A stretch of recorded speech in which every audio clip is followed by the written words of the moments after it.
hogy melyik érzelemmel dolgozik, és utána a lapra, ahhoz az érzelemhez kapcsoljatok egy állatot.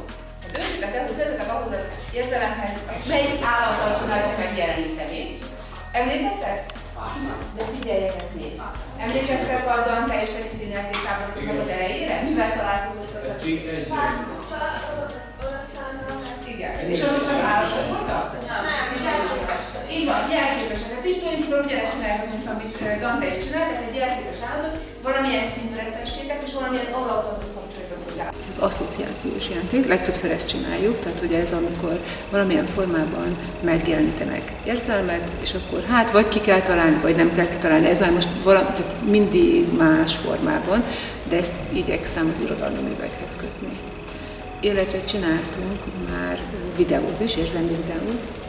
Pontosan az volt az asszociációs játékkal is a baj, hogy unalmas szerintem egy idő után. Tehát, és akkor ezért igyekszem mindig valahogy a más formában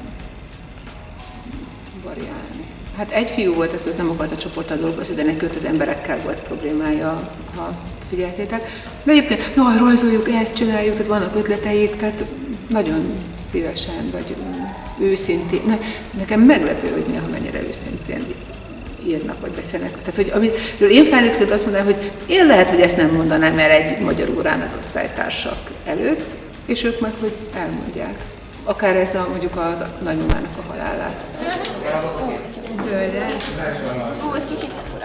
Jó van, Ijegység.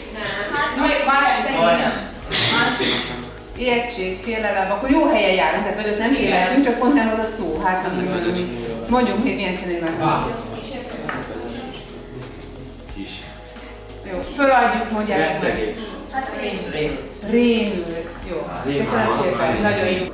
Múltkor egy szint kellett, meg hogy mikor érezzük ezt a bizonyos érzést. Nekünk például a keserűség volt, és szomorú dolgokhoz írtunk, meg hogy velünk történt már, meg hogy milyen érzés. Most ez ugye egy másabb volt, most egy állatot, illetve egy alakzatot kellett hozzá rendelni. A vizuális típus, annak biztos, hogy sokkal könnyebb így megtanulni.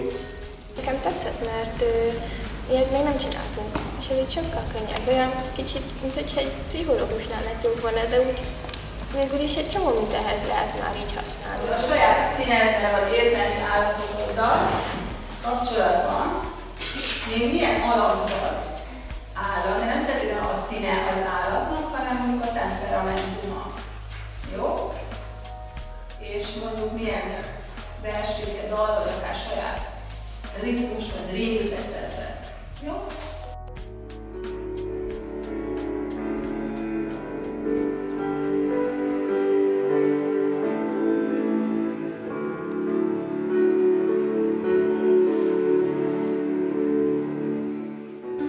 Annak örültem, hogy tényleg nagyon különböző történeteket hoztak.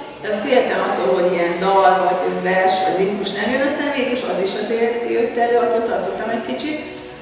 Az alakzatot rásegítettem, mert azért az is elég absztrakt dolog, de azért az ment neki. Az jó volt, hogy a zene sok mindent meghozhatott bennünk. Tehát nagyon sokféle élmény, és hogy emlékekre, vagy élményekre, vagy eseményekre utaltak vissza, hogy az jött elő neki. Hogy a kisfiú, aki kiment, és így láttuk, hogy így, tehát hogy hogyan tudtad őt visszavezetni, mert ezt láttuk, hogy ez így megtörténik. Mit csinált?